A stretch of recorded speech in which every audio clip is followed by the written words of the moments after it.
Hi, ako si Ann, tindera sa online. So ngayon guys, for today's video ay magsisend tayo ng parcel sa 7-Eleven at saka sa Family Mart.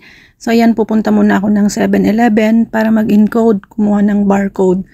Pero magdadala na ako nito para mabawas-bawasan yung bitbitin ko kasi hindi ko naman kaya itong isahang send lang.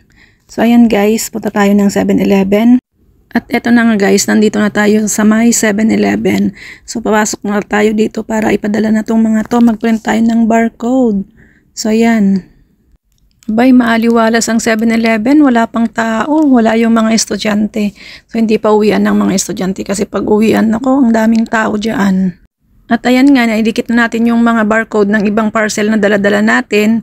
At ayan nga mga mina, ipadala ko na rin. So uwi na naman ako para kunin yung iba.